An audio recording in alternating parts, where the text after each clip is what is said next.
श्री स्वामी समर्थ मराठी जगत या यूट्यूब चॅनलमध्ये तुमचे खूप खूप स्वागत आहे।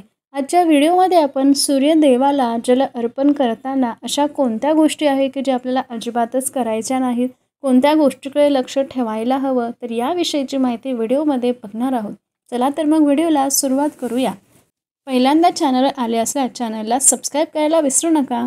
तर सूर्यदेवाला जल अर्पण करणे ही सूर्यदेवाची अतिशय प्रभावी अशी सेवा आहे। ज्या लोकांच्या पत्रिकेमधला सूर्य हा बळकट असतो त्या व्यक्तीला बाकीचे जे ग्रह असतात त्यांच्या कोणत्याही स्थानावर असल्यामुळे त्याचा त्रास होत नाही, कारण याचे कारण म्हणजे ग्रहांचा राजा सूर्यदेव यांच्या बाजूला असतो। म्हणूनच सूर्यदेवाला जल अर्पण करण्याला अतिशय महत्त्व शास्त्रामध्ये सांगण्यात आले आहे। आता सूर्यदेवाला जल अर्पण करणे यालाच सूर्यदेवाला अर्घ्य देणे असेही म्हणतात।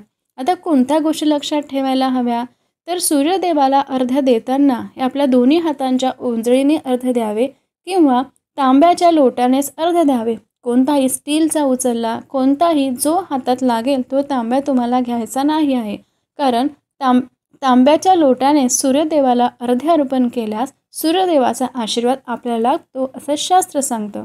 सूर्यदेवाला अर्घ्य देताना पूर्वेकडे तोंड करूनच सूर्यदेवाला अर्घ्य द्यावे। अर्घ्य देताना पायामध्ये चप्पल, सॉक्स किंवा इतर कोणतीही गोष्ट पायाखाली असू नये। तुम्ही पायपुसणी घेत असाल, कपडा पायाखाली ठेवत असाल तर अजिबात तो ठेवू नये। तुमच्या पायांचा स्पर्श जमिनीला हवाय आणि मगच तुम्हाला सूर्यदेवाला अर्घ्यही द्यायचे आहे। सूर्यदेवाला अर्घ्य देताना ते पाणी तुमच्या पायाखाली येऊ नये याची काळजी घ्यावी, त्यामुळे योग्य त्या दिशेलाच उभे राहावे। ते पाणी समोर निघून जाईल असंच सूर्यदेवाला अर्घ्य द्यावं। फक्त दिशा पूर्व दिशाच ठेवावी।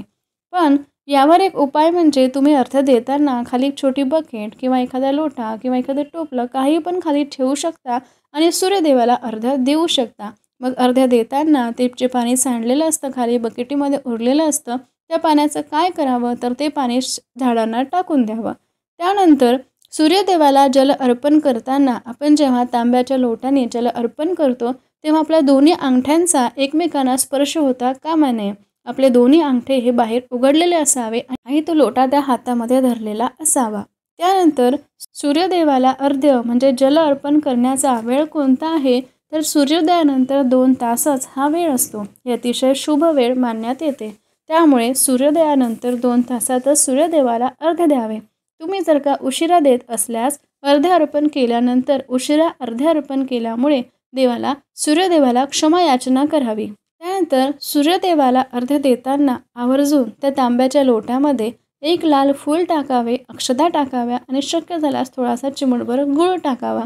आणि तुमच्याकडे लाल फूल नसल्यास तुम्ही त्यावर थोडंसं कुंकू टाकू शकता आणि मग ते पाणी तुम्ही अर्पण करू शकता। पण सूर्यदेवाला अर्घ्य देताना मंत्र म्हणायचा तरी कोणता, तर ओम घृणी सूर्याय नमः हा मंत्र तुम्ही म्हणू शकता। त्यानंतर ओम ह्रीम ह्रीम सूर्याय नमः हा मंत्रसुद्धा तुम्ही म्हणू शकता।